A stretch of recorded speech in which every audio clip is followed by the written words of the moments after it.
Bien, hermano, Dios le bendiga rica y abundantemente en este día, un día que lastimosamente en el mundo están pasando tanto desastre, pero nosotros entendemos que a medida que se acerquen los días del pronto retorno de nuestro Señor a la tierra, las cosas van a agudizar y vamos a ver lo que inevitablemente no queremos ver, que son las personas sufriendo. Naturalmente Dios no tiene nada que ver con eso, sino es el camino que nosotros hemos elegido. El egoísmo y el pecado del hombre ha llevado al hombre no solamente a pecar contra Dios, contra su creador, ha llevado al hombre a destruir poco a poco el ecosistema donde nosotros vivimos. Y como consecuencia de ello, pues cada vez son más fuertes los desastres naturales. Pese a ello, nos unimos en amor fraternal a no solamente a nuestros hermanos que sé que están sufriendo, sino a cantidad de personas, miles de personas que han sido desplazados de sus hogares, de su tierra, de sus propiedades, y muchos de ellos han perdido lo más valioso que es la vida. Es el maravilloso don que Dios nos ha concedido, que es la vida. Nos unimos y confraternizamos con nuestros queridos hermanos y el pueblo de Nicaragua, Honduras, Panamá, Cuba y otros tantos países que están siendo azotados de una forma u de otra, quizás por el sistema que tienen como nación, tanto la libertad como el aspecto a la vida está siendo coaccionado. Nos unimos a ello en oración y en súplica al Señor para que el Señor sea quien pueda interceder o resolver en la medida de lo posible tal situación. Quiero que me acompañen en oración antes de empezar este estudio bíblico o la continuación de este estudio bíblico, en el nombre poderoso de Jesús. Señor, gracias te damos. Te pido en el nombre poderoso de Cristo que tú consueles los corazones y dé fuerza, Señor, a aquellas personas que en este momento están siendo desplazadas, no tienen comida, no tienen hogar, han perdido todas sus posesiones, otros han perdido la vida. Lleva consuelo a ello y permite, Señor, que las naciones puedan tener manos solidarias y puedan acudir a la ayuda de nuestros hermanos de estos países donde la tempestad ciclónica ha golpeado con ímpetu. En el nombre de Jesús, fortalece a tu iglesia a fin de que ellos puedan llevar un mensaje de paz y un mensaje de amor y de esperanza. Provee a la iglesia, Señor, y pon a tu iglesia operativa en el nombre poderoso de Jesús para que pueda subsidiar en la medida de lo posible las necesidades de tantas personas que en este momento están sufriendo. Señor, en el nombre poderoso de Jesús, gracias te damos. Bien, hermanos, como decía, que el don más preciado que puede tener el hombre es el don de la vida, y es precisamente el tema que venimos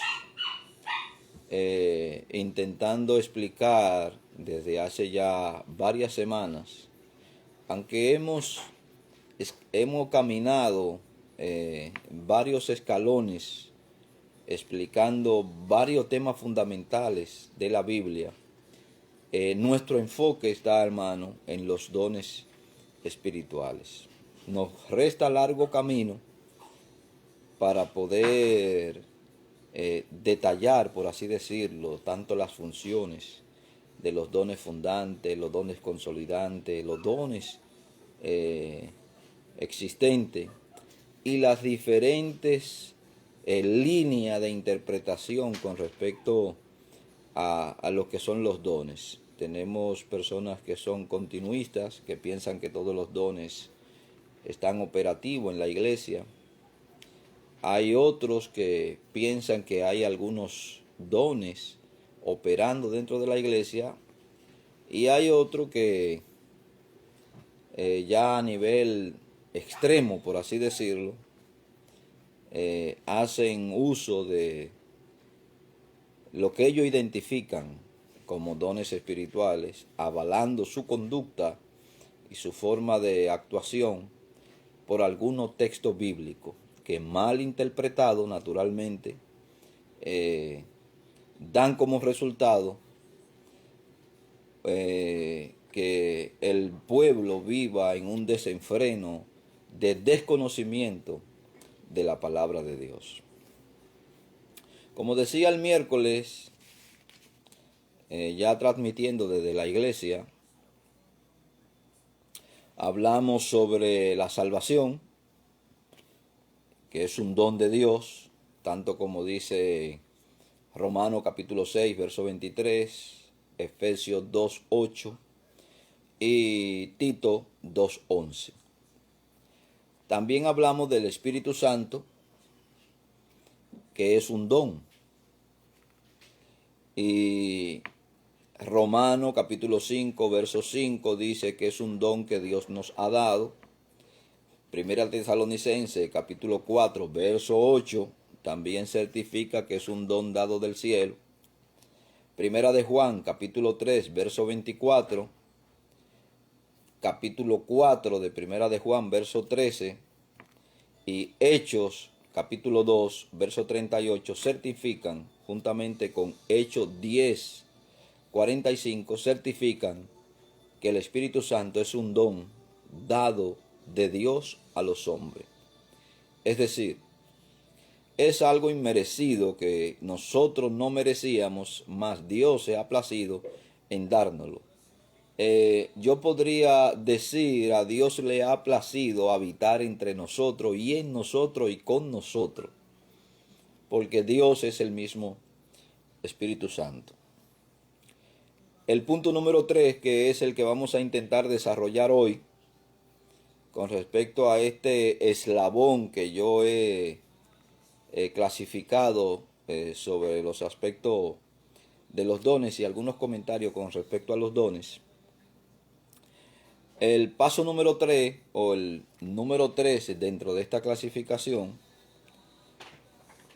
dice: con el bautismo del Espíritu, los dones espirituales acompañan a la salvación. Primeramente, antes de tener los dones, nosotros tenemos que ser salvos. Ese es uno de los primeros requisitos. La salvación es un don de Dios, pero primero, antes de Dios otorgarnos o dotarnos, porque la iglesia es un organismo dotado, todo individuo que está dentro de la iglesia está dotado con dones espirituales para funcionar dentro del cuerpo. Naturalmente, con el bautismo del Espíritu, aquí, hermano, voy a tocar superficialmente este punto, aunque después me voy a detener a explicar profundamente la línea de interpretación de algunos movimientos cristianos, pentecostales, con respecto a lo que es el bautismo del Espíritu Santo, ya que ellos dicen que la evidencia visible de que usted ha recibido el Espíritu Santo es hablar en lengua, basado en el libro de los Hechos, tanto en el capítulo 10 del libro de los Hechos, aquella famosa experiencia de Cornelio con Pedro, y basado también en el capítulo, en el hecho de que Pablo, cuando se topó con algunos discípulos de Juan, le preguntó que si habían recibido el Espíritu Santo o qué bautismo ellos habían aceptado. Y bautizándolo en el nombre del Señor Jesús, ellos recibieron el Espíritu Santo y hubo una manifestación visible que da por implícita, queda implícita, quizá no detalladamente en la palabra de Dios, pero queda implícita que ellos hablaron lengua. Después, en otro estudio más detallado, vamos a hablar sobre este punto, porque es un punto bastante controversial dentro de la iglesia, de tal forma que a muchos cristianos le dicen que ellos no tienen el Espíritu Santo y que como consecuencia no van a ser salvos porque ellos no hablan lengua. Sin embargo, todos los textos que nosotros hemos mencionado con respecto al don de la salvación en Romanos 6:23 y Efesios 2:8 y Tito 2:11 certifican claramente, y la reseña histórica también nos dice, hermano, que desde el siglo I para acá no fue usual el aspecto de tener que hablar en lengua hasta 1907, 1914, con aquel famoso hecho que pasó en California, en la calle Azusa. Entonces, para más detalle vamos a tomar este tema de una forma aparte.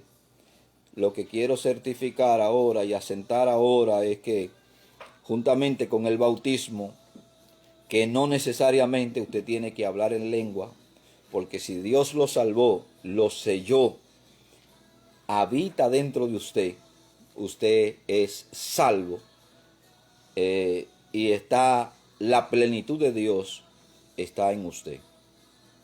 Con lo cual usted es salvo y sellado para el día de la redención. Aquí algunos intérpretes de la Biblia hablan sobre la diferencia entre recibir el Espíritu Santo y hablar de la llenura del Espíritu Santo. Eso es otro tema.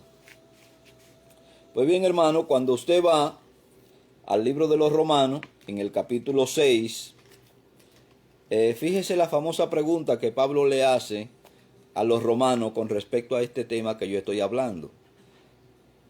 Usted, hermano, si es creyente en Cristo, si es parte del cuerpo de Cristo, usted ha sido bautizado con el don del Espíritu Santo. Y esa es la pregunta que Pablo le hace a la iglesia de los romanos. Cuando usted va al capítulo 6 del libro de los Romanos, en el verso 3, mire la pregunta que Pablo le hace. ¿No sabéis que todos los que hemos sido bautizados en Cristo Jesús, hemos sido bautizados en su muerte? Aquí del bautismo que está hablando no es del bautismo en agua. Aquí está hablando, hermano, del Espíritu Santo. Porque si bien es cierto, el bautismo en agua, aunque es un simbolismo de muerte y resurrección al pecado, muerte al pecado y resurrección a nueva vida, del bautismo del que el Pablo está hablando aquí es del Espíritu Santo, no del bautismo en agua. Cuando usted va a Corintio, a Primera de Corintios, en el capítulo 12, verso 13, Pablo hace una afirmación categórica aquí sobre precisamente el bautismo. En el verso 13 Pablo dice, porque por un solo espíritu fuisteis todos bautizados en un cuerpo, sean judíos o griegos, sean esclavos o libres, y todos se nos dio a beber de un mismo espíritu. Quiere decir, hermano, que tanto lo que le dijo a la iglesia de los romanos como la que le está diciendo a la iglesia de los corintios con respecto al bautismo, con respecto a recibir al Espíritu Santo, a todos los creyentes en Cristo, se le dio a beber de un mismo espíritu. Y si se le dio a beber de un mismo espíritu, ya queda implícito que el Espíritu Santo, quien es Dios, ha hecho morada en usted. Y usted tiene, como dice Pedro, la unción del Santo.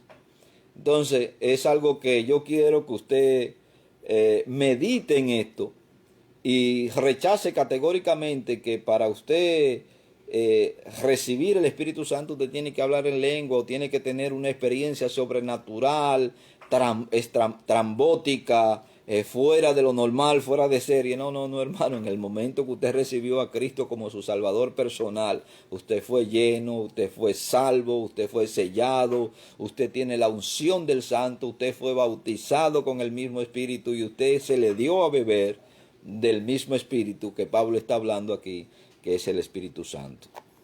Entonces, descartamos, hermano, esas enseñanzas que se han venido dando durante tanto tiempo, de que inclusive anteriormente se le decían a los creyentes que ellos no eran salvos hasta que no pudieran hablar en lengua, porque esa era la evidencia que el libro de los Hechos presentaba.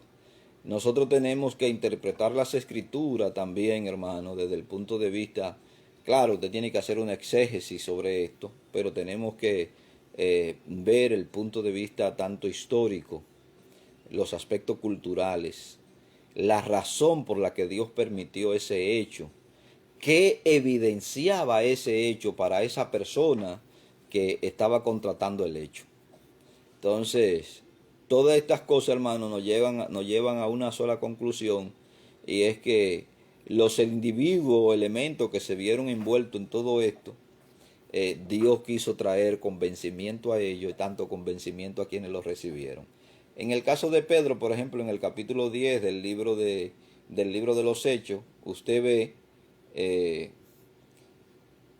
que Pedro testifica claramente, y eso lo voy a hablar un poquito más adelante. Pedro testifica claramente que para un judío era abominable, era una abominación, era una aberración poder entrar a una casa de un gentil. Así lo testifica el apóstol Pedro en el libro de los Hechos.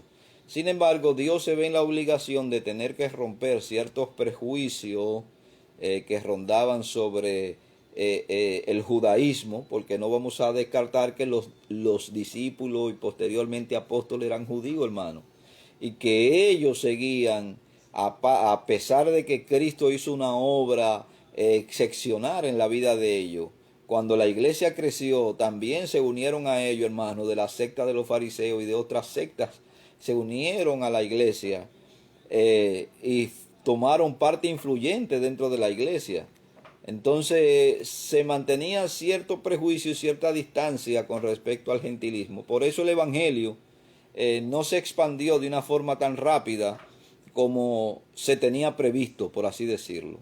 Y que fue necesaria primeramente una persecución, y que posteriormente entonces fue necesario que aquel perseguidor que era Saulo de Tarso, que después posteriormente lo conocemos con ese nombre romano de Pablo, que significa pequeño,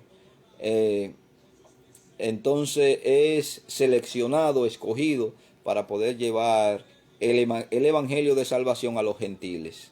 Y eso nos da a entender, hermanos, cierta situación de rechazo o de prejuicio por parte inclusive de la misma iglesia en sus inicios.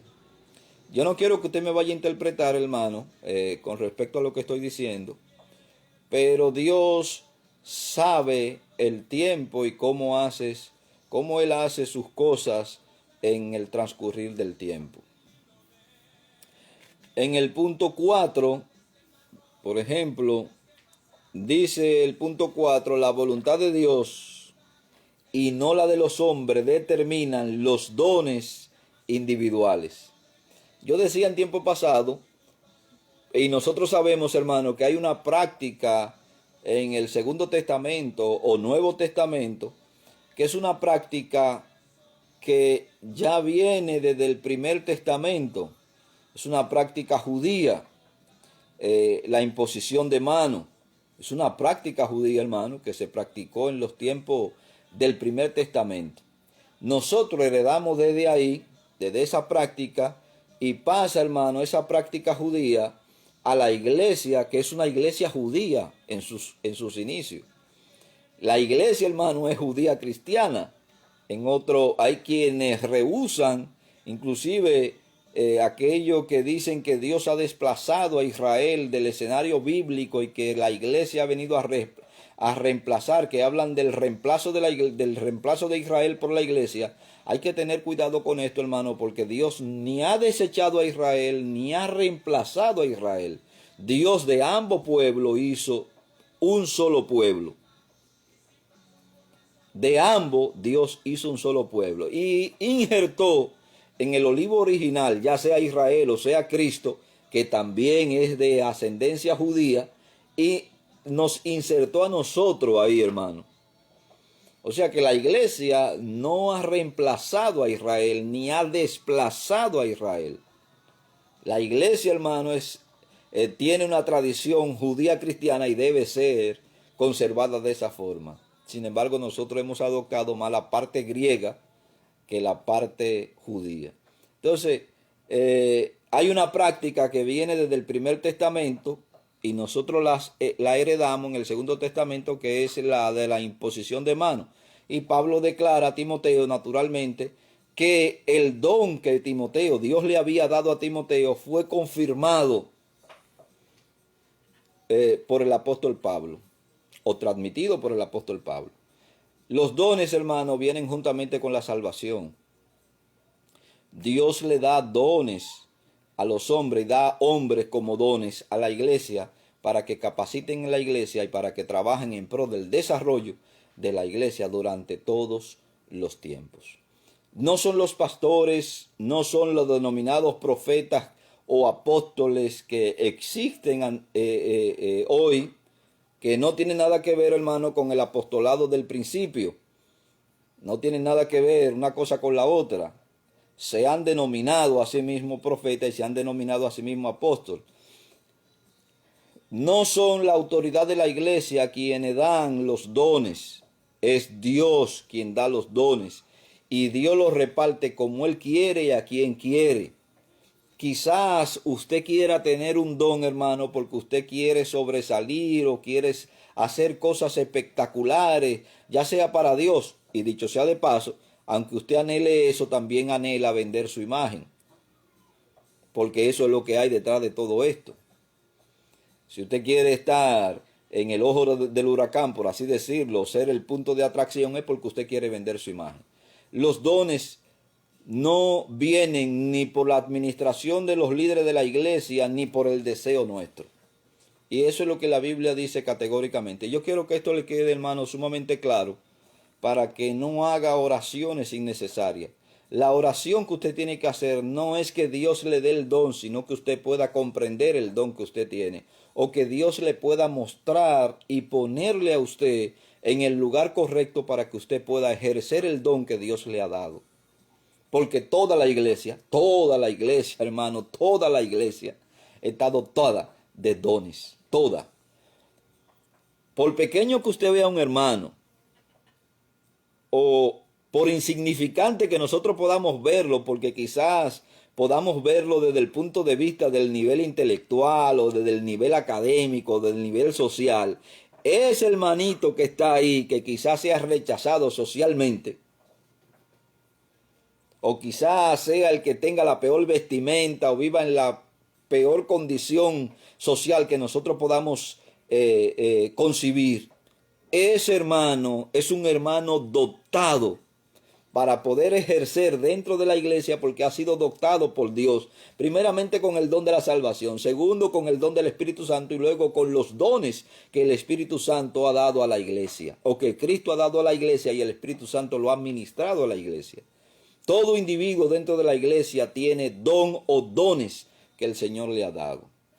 Así lo expresa el apóstol Pablo en el capítulo 12, verso 11 de Primera de Corintios. Vaya conmigo.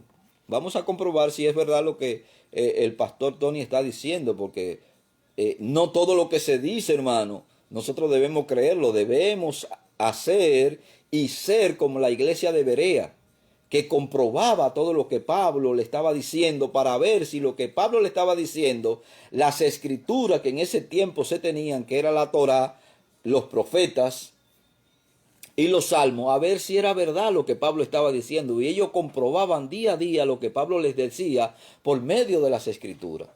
Así que hermano, usted tiene que ser una persona escritural. Crea lo que las escrituras le dicen, con una interpretación correcta, naturalmente. No es que le estoy diciendo, hermano, que crea todo lo que la gente habla o interpreta de las escrituras. Porque a veces decimos lo que la escritura nos dice y a veces decimos lo que nosotros queremos que las escrituras digan. Cuando usted va a 1 capítulo 12, verso 11, mire lo que dice. Pero todas estas cosas las hace uno, el mismo Espíritu, repartiendo a cada uno en particular como Él quiere. O sea que no depende del ministro, ni de la autoridad de la iglesia, ni de tu deseo. Depende del deseo de Dios darte lo que Él considera que tú le va a dar la utilidad necesaria. Y que tú te vas a desempeñar, oiga bien hermano, no mediocremente, porque lo que Dios te ha dado es para que tú te desempeñes al 100%, no mediocremente. Dios te dota a ti para que tu servicio, con ese don que Él te haya dado, sea un servicio de excelencia. Dios, si tú vas a hacer algo a media, mejor no lo hagas, porque Dios no acepta ese tipo de servicio. Eso significa dar un fuego o rendirle al Señor un culto sin razón de ser y darle a Dios como hizo Nabat y Abiú allá, un fuego extraño. Dios es absoluto y necesita de su iglesia que nosotros, con la dotación que tenemos, sirvamos a Dios y demos un servicio completo de devoción a Él. Y eso me acuerda a esa palabra que el Señor dice: si ustedes siendo malos saben dar buenas dádivas, cuánto más vuestro Padre Celestial que está en los cielos no dará el Espíritu Santo a quien se lo pide. Él, hermano, es Él. Nos dota, nos capacita para que demos un servicio de altura, un servicio de excelencia. Nuestro servir en Cristo tiene que ser un servicio de excelencia, no mediocre, porque Dios no recibe las cosas a media. En el verso 18 del mismo capítulo 12, mire lo que dice el verso 18. Mas ahora Dios ha colocado los miembros, cada uno de ellos, en el cuerpo como Él quiso. Si Dios, hermano, Pablo aquí figura a la iglesia ahora como un cuerpo. Y es cierto, oiga bien, Dios dotó al ser humano cuando hizo a Adán, lo hizo perfecto, estructuralmente, hermano, moralmente lo hizo perfecto también. No que no podía pecar, porque la perfección ahí no se aplica a que el hombre era inmune al pecado, sino que era perfecto moralmente. Tenía la deidad de Dios. Físicamente el hombre era perfecto porque tenía todo lo que el hombre necesitaba. Tanto los órganos externos como los órganos internos, Dios hizo al hombre perfecto, completo, que es lo que quiere decir la palabra perfecto, lo hizo completo. Y puso cada miembro en su lugar. Quiere decir que en la iglesia también, porque aquí Pablo usa una metáfora, la metáfora del cuerpo para representar a la iglesia. Si el cuerpo está perfectamente articulado y cada miembro está en el lugar, pues Dios de igualmente va a dar los dones en ese modo de perfección para que la iglesia funcione como un organismo completo y perfecto. Eso es lo que la Biblia nos enseña. Y eso, hermano, usted tiene que entenderlo. Pero yo quiero que usted entienda que usted no debe orar para pedirle a Dios los dones, porque los dones ya usted lo tiene. Lo que tiene que pedirle al Señor es que le muestre en qué área usted está capacitado para servir. Y cuando usted sepa en qué área usted está capacitado para servir, hermano, usted va a encontrar la mayor satisfacción del mundo haciendo lo que Dios ha determinado que usted haga. No hay mayor satisfacción que estar en el propósito. Cuando usted no está en el propósito, hermano, su vida se convierte en una vida rutinaria, en una vida que no tiene sentido, que lo que usted hace no le llena, porque usted no está en el propósito. Eso es lo que estoy intentando decirle. En el verso 24 del mismo capítulo 12, mire lo que dice el apóstol. El apóstol dice, porque los que en nosotros son más decorosos no tienen necesidad, pero Dios ordenó el cuerpo, dando más abundante honor al que le faltaba. Y usted dice, wow, pero este texto yo no lo entiendo. ¿Qué es lo que está diciendo Dios aquí, hermano? ¿Qué es lo que dice Dios aquí? Mire, hermano, nosotros nos encargamos de decorar la parte exterior, ¿cierto? El pelo, bueno, los que tienen pelo. Yo no, como no tengo pelo, no tengo mucho que arreglarme, hermano. Como decía un cubano, amigo mío, dice, este es el hombre que se peina con navaja. Y yo le agradecí, hermano, la ilustración. Entonces, hermano, nosotros los miembros que tenemos exteriormente, lo vestimos. Pero lo que Dios está diciendo aquí, hermano, es que los miembros que quizás son menos o que le damos menos significación en momentos determinados son lo más importante. Si usted pierde un ojo, usted puede seguir viviendo. Si usted pierde un brazo, usted puede seguir viviendo.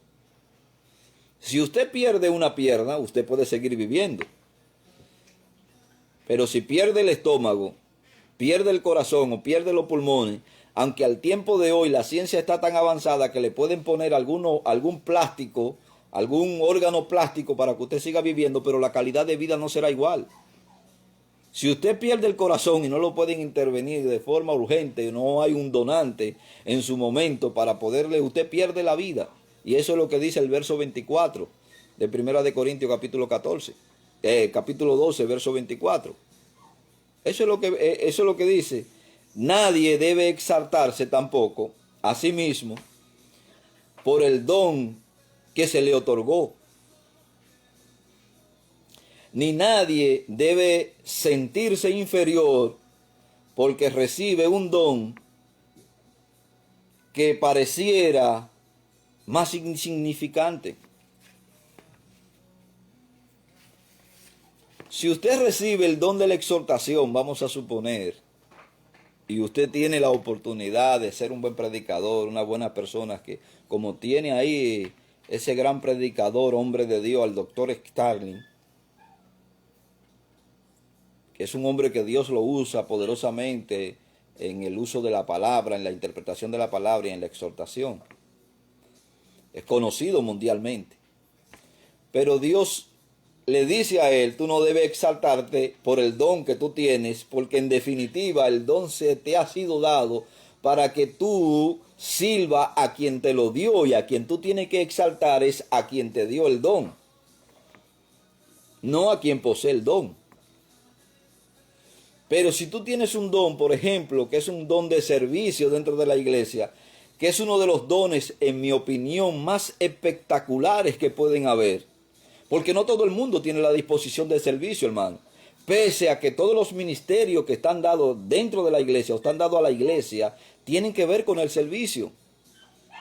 Pero claro, ha llegado el tiempo en que tú tienes que servirme a mí en base a lo que yo tengo. O sea, como que si Dios te ha dado lo que tú tienes, para que tú te sirvas de ello, no para que tú sirvas. Aquí, el concepto de los dones y de los dones, inclusive talento y ministerio, que están dones, son dados a la iglesia con la disposición de que nosotros podamos servir, no servirnos nosotros, ni que los demás nos sirvan. Claro, hermano, una cosa trae la otra. Lo que tú siembras, tú vas a cosechar. No sé si entiendes lo que te estoy diciendo. Si tú eres una persona servicial, también Dios va a poner en tu camino personas que te sirvan, que sean de bendición a tu vida, porque Dios no se queda con lo de nadie, hermano. Eso es lo que dice el apóstol Pablo en el verso 24 del capítulo 12 de 1 de Corintios. Número 5. Bueno, antes de pasar al número 5, yo quisiera ir al libro de los Hebreos. Vaya conmigo al libro de los Hebreos, al capítulo 2 del libro de los Hebreos, y vamos a ver lo que dice el autor de los Hebreos. Digo el autor de los Hebreos, hermano, y no menciono nombre, porque es bien sabido que no sabemos a ciencia cierta quién escribió el libro de los Hebreos. Algunos se lo adjudican a Lucas, otros se lo adjudican a Bernabé. Si bien es cierto, nosotros sabemos que el autor del libro de los Hebreos tiene una influencia paulina, pero también sabemos que por la exposición que hace en el libro de los Hebreos, tiene que ser una persona que conoce a plenitud los rituales que se hacían en el primer testamento. Entonces tiene que tener o ser algún levitas o alguien que pudiera estudiar a profundidad todos estos rituales. El autor de los Hebreos, hermano, en el capítulo 2, verso 4, dice de la siguiente forma: testificando Dios juntamente con ellos, con señales, está hablando de los apóstoles naturalmente, de los apóstoles, y posiblemente, hermano, incluye aquí a Felipe, incluye a Bernabé y así a Silas. Testificando Dios juntamente con ellos, con señales y prodigios y diversos milagros y repartimiento del Espíritu Santo según su voluntad. O sea que los dones Dios los da según su voluntad. No consiste en lo que usted pueda pedir o lo que usted pueda pretender. Dios lo va a dar según su voluntad. Recuerde eso, hermano. No persista en algo que Dios le está diciendo que Él lo va a dar según su voluntad. Y la disposición suya debe ser: heme aquí, Señor, en la mejor disposición de recibir o de poner en funcionamiento lo que tú me has dado. Solamente muéstrame lo que me has dado, enséñame lo que me has dado, o ponme en el lugar para yo poder ejercer lo que tú me has dado. Y créame que Dios lo va a poner a usted en ese lugar. Número 5. Los dones espirituales.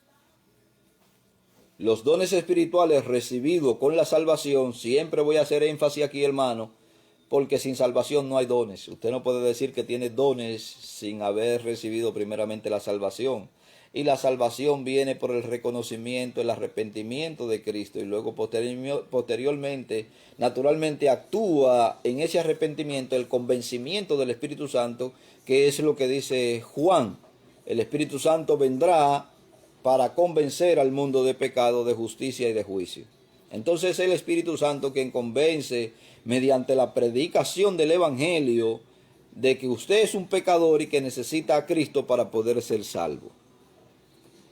Los dones espirituales recibidos con la salvación deben distinguirse, deben diferenciarse de los talentos naturales que se poseen o desde el nacimiento, hablando en el aspecto físico, o se desarrollan a partir de una capacitación o un aprendizaje.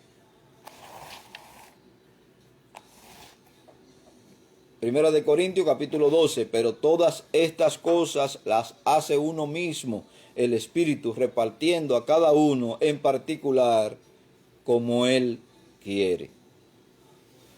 Explicábamos en tiempos pasados que un talento es diferente a un don.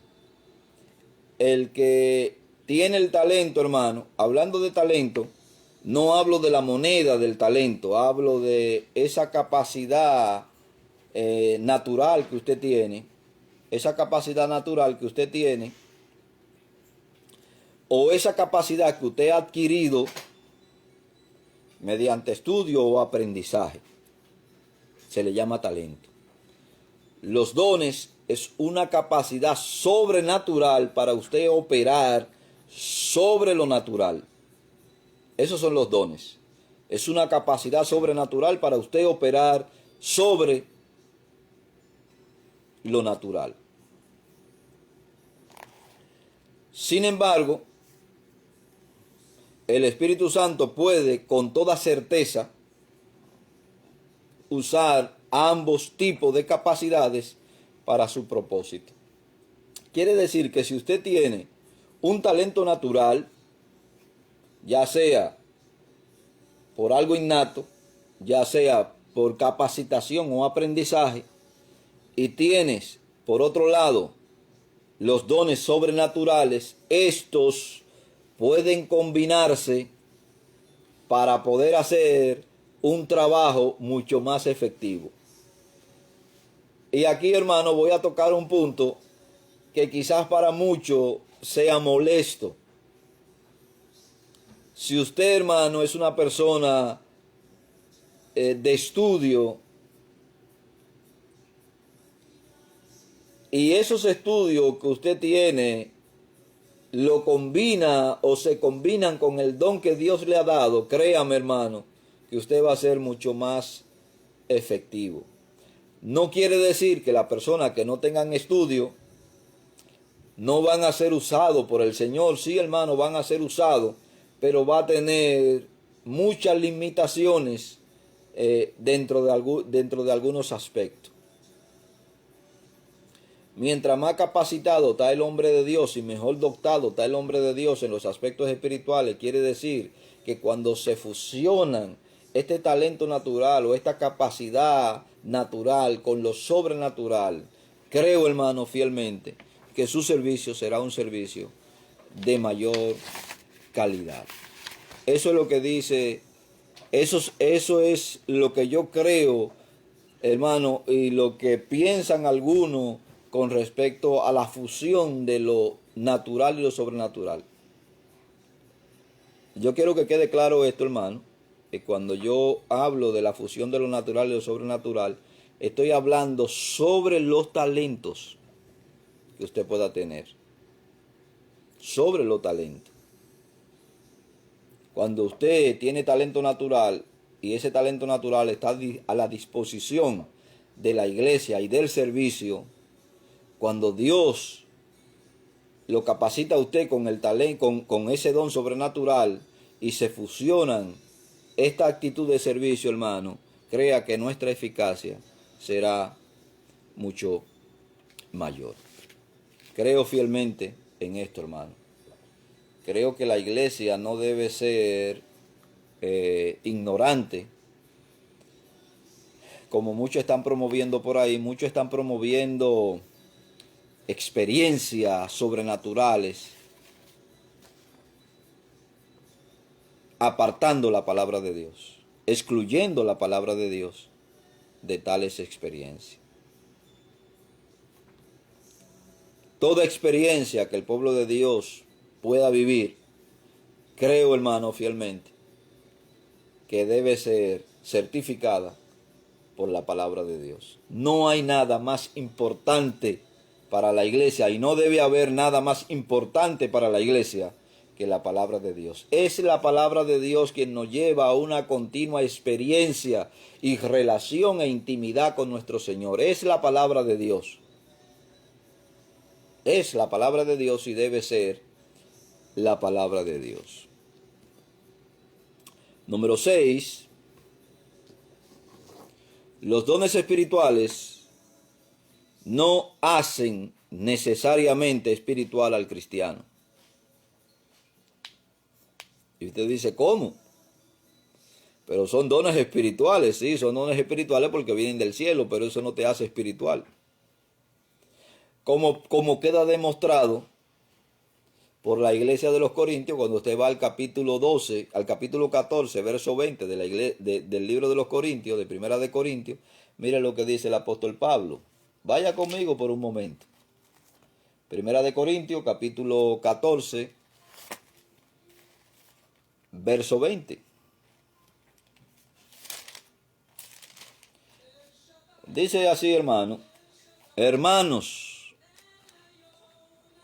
no seáis niños en el modo de pensar, sino sed niño en la malicia, pero maduro en el modo de pensar. El que usted tenga los dones espirituales, puede tener todos los dones espirituales que quiera, de ende, tanto en Romanos como en Corintios, en Primera de Corintios capítulo 12, verso 6 en adelante y el verso 28, se registran 20 dones. Tanto en Romanos 12, 6 en adelante se registran y en Pedro se registran 20 dones. Usted puede tener los 20 dones. Lo puede tener todo. Y eso no lo hace espiritual. De ende, tenemos una iglesia aquí, hermano, a la que Pablo, una de las iglesias que más dolor de cabeza le dio a Pablo, es la iglesia de los Corintios. Y en la iglesia de los Corintios, hermano, existían casi todos los dones. Aunque ellos se preocupaban por los dones exaltados, por así decirlo, los dones espectaculares, lo que más llamaban la atención, que era el de profecía o el de hablar en lengua, inclusive el de hacer milagros. Sin embargo, cuando usted comienza a leer el capítulo, desde el capítulo 1 y llega al capítulo 3, Pablo le dice niños, le dice inmaduro, le dice que hay cantidad de contienda entre nosotros, entre vosotros, y dice, ¿y soy ustedes espirituales? Le hace la pregunta. Con toda esa maldad que existe ahí, e indiferencia que existe ahí, ustedes pueden decirse que son espirituales. Entonces aquí en el capítulo 14, verso 20, aparecen, hermano, tres factores sumamente importantes, porque Pablo le dice, vaya conmigo, Pablo le dice, a ver si me da tiempo a explicarle este punto. Pablo le dice, hermanos, la primera palabra, frase que aparece dice, no sean niños, no seáis niños en el modo de pensar. Aparece la palabra niño. La segunda vez que aparece la palabra niño, oiga lo que le dice, sé niño en la malicia. Pero no en la malicia que usted piensa y que yo pensamos, porque no vamos a interpretar la palabra de Dios en el contexto cultural nuestro. Porque esa palabra malicia es de astucia, es hasta de maldad escondida, es hasta de mala intención, es de maquinación, según el aspecto cultural nuestro. Pero aparece implícita la tercera vez la palabra niño, cuando dice, pero maduro en el modo de pensar. Voy a intentar, hermano, explicarle esto. Primero, Pablo se identifica con ellos diciéndole, hermano, preste atención a esto, hermano, porque cada vez que Pablo va a introducir una corrección, Pablo se identifica con sus destinatarios como hermanos. Quédese en el mismo capítulo y mire el verso 6. Mire el verso 6 del capítulo 14. ¿Qué dice? Ahora pues, hermanos, si yo voy a vosotros hablando en lengua, ¿qué aprovechará si no hablare con revelación o con ciencia o con profecía o con doctrina? Aquí hay una corrección y Pablo se introduce diciéndole, hermano, dice, no es tan importante el hablar en lengua. Si el hablar en lengua no va acompañado de esos 4 factores que él menciona abajo, mejor cállese. No diga nada. Hable su jeringosa en el tiempo de hoy para usted. Se lo vuelvo a leer. Ahora pues, hermanos, si yo voy a vosotros hablando en lenguas, ¿qué? Ahí viene la pregunta. ¿Qué os aprovechará si no os hablare con revelación o con ciencia o con profecía o con doctrina? Aquí hay una corrección y se introduce con la misma palabra que hay en el verso 20. Hermanos. Vaya al verso 26 del mismo capítulo 14 y mire la siguiente corrección que hace Pablo aquí. ¿Qué hay pues, hermanos? Se está identificando con la iglesia, se está identificando con sus destinatarios. Cuando os reunís, cada uno de vosotros tiene salmo, tiene doctrina, tiene lengua, tiene revelación, tiene interpretación, entonces dice, hágase todo para edificación. Ahí está la corrección. No es que la iglesia debe convertirse en una gallera. No es que la iglesia debe convertirse en un centro de espectáculo. No es que la iglesia debe convertirse en un centro donde se va a vender una figura porque aquel dice que tiene ciencia, o aquel dice que tiene revelación, o aquel dice que tiene interpretación. Entonces Pablo le dice, hágase todo para edificación. Ahí entra otra vez la corrección. No sé si me toman en consideración lo que le estoy hablando. Pablo se está identificando, pero a la vez cuando introduce la palabra hermano, en este contexto que estamos hablando, viene a ser una corrección. Mira el verso 39 del mismo capítulo 14. Ahora que, hermanos, aparece otra vez la palabra hermano, procurad profetizar y no impidáis el hablar en lengua. En el contexto cultural y en el contexto de tiempo en el que Pablo está hablando, hermano. Porque no creo que las lenguas sean para este tiempo. En ese sentido yo no soy continuista. Yo no creo que las lenguas sean para este tiempo. Y haciendo la salvedad, hermano, de que Dios es soberano.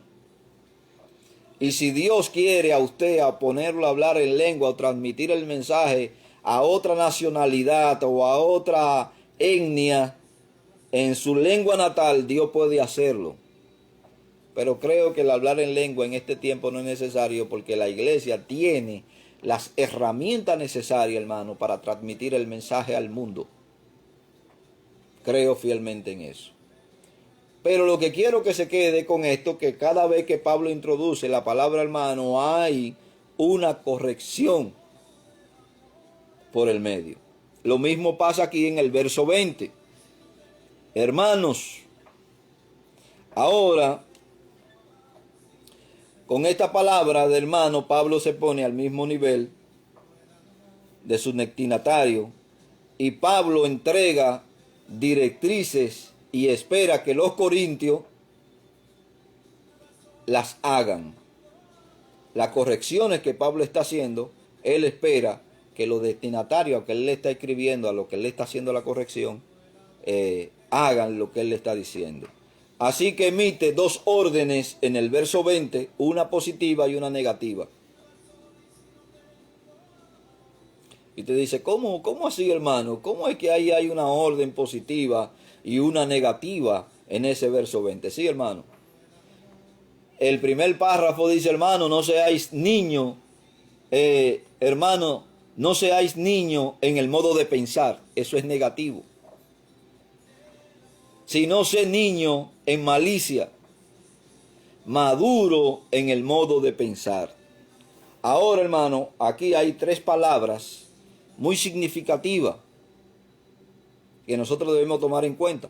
Por eso es importante que nosotros interpretemos la Biblia, hermano, y no la interpretemos en el contexto cultural nuestro, ni siquiera en el contexto del lenguaje nuestro, porque la Biblia no fue escrita en nuestro lenguaje, ni fue escrita en el contexto cultural nuestro. Para nosotros poder tener una interpretación correcta o hacer una interpretación correcta del texto bíblico, hermano, tenemos que situarnos en el contexto histórico y contexto cultural, contexto social también, en el que el escritor, circunstancia en la que el escritor escribió, a quién le escribió, por qué le escribió, para nosotros poder hacer una exégesis correcta, o lo más correcta posible, sobre el texto. Ok, hermano, aquí hay tres palabras a las cuales debemos tratar de asignar el significado exacto. Número 1, la palabra niño que aparece en el primer párrafo es padía, es el término griego. Significa niño en general, pero particularmente los que están en edad de ser enviados a la escuela para recibir instrucciones. Aquí esos niños son los que están particularmente para ir a la escuela a recibir instrucciones. Y Pablo le dice, no seáis niños en el modo de pensar. No seas niño en la forma de tu pensar. Y está asignando a esos niños que van, por lo general, a recibir instrucción a la escuela. La segunda palabra, cuando Pablo la emplea, porque estamos interpretando la palabra, hermano, niño, por el contexto de lo que él está escribiendo, dónde está situando esa palabra. La otra palabra niño que aparece ahí es nepios. Y usted dice, pero ¿por qué varía la palabra niño de un lado a otro? La estamos interpretando, hermano, por el contexto de lo que se está diciendo. Significa un infante. Dice, si no, sé niño en la malicia. Sé niño en la malicia. Un infante que todavía no habla y está en la primera etapa de la infancia. Entonces debemos ser ese tipo de niño que aparece aquí. Es un niño que está en la primera etapa de su infancia. ¿Qué malicia puede tener? Y Pablo dice que seamos niños en esa malicia. Acuérdese, la palabra niño, en ese contexto en el que Pablo habla, debemos interpretarla desde el punto de vista de todo el contexto de lo que él está hablando, del contexto fraseológico que él está utilizando. Entonces, la segunda vez que aparece la palabra niño es un infante que está de teta. Entonces nos está diciendo que nosotros debemos ser como esos niños, hermano, que no tienen ninguna malicia, no tienen ninguna maldad. Esa es la parte positiva. Y la otra palabra que aparece allí también cuando emplea la palabra maduro, y no refiriéndonos al maduro de Venezuela, hermano, ni maduro para caer tampoco, porque nosotros sabemos que los frutos cuando están maduros gotean o caen. Aquí es maduro en la forma de pensar, de razonar, de ver las cosas, de percibir las cosas. A ese tipo de madurez, de sensatez, es que la palabra de Dios nos llama. Esa otra palabra que aparece ahí es teleoi o teleo, que significa perfeccionó, perfeccionar o completo. Entonces en el verso 20 el apóstol Pablo nos está diciendo, hermano, que seamos maduros, perfecto, completo en la manera de pensar. Significa aquello que ha llegado a una perfecta madurez, tanto en crecimiento como en entendimiento. Esa es la importancia, hermano, de nosotros poder crecer.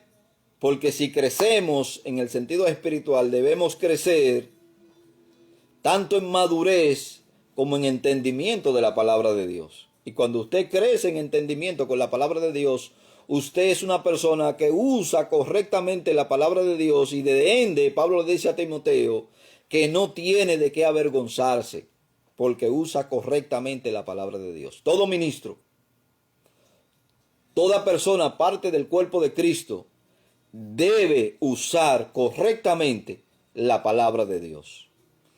Y al usarla correctamente quiere decir que ha alcanzado un nivel de crecimiento y de madurez, con lo cual no debe avergonzarse, porque lo que está haciendo y lo que está diciendo está dentro del orden de Dios. Y cuando usted habla dentro del orden de Dios, Dios recibe toda la exaltación, toda la gloria, toda la alabanza de nuestra parte. Y no hace falta que nosotros vendamos nuestra figura, porque la figura que tenemos que vender es la figura de Dios. Aquel que nos dio los dones o repartió los dones es a quien debemos exaltar. Bien, hermano, Dios me le bendiga, Dios me le guarde y yo espero que el Señor haya ministrado por medio de esta enseñanza. Dios eterno, Dios de misericordia, gracias te damos en el nombre poderoso de Cristo. Bendice a cada uno de tus hijos que nos ha podido escuchar y a aquellos que nos van a escuchar por los medios de comunicación, por este medio de comunicación. Bendícele en el nombre poderoso de Jesús. Gracias en el nombre poderoso de Cristo. Dios me le bendiga y Dios me le guarde.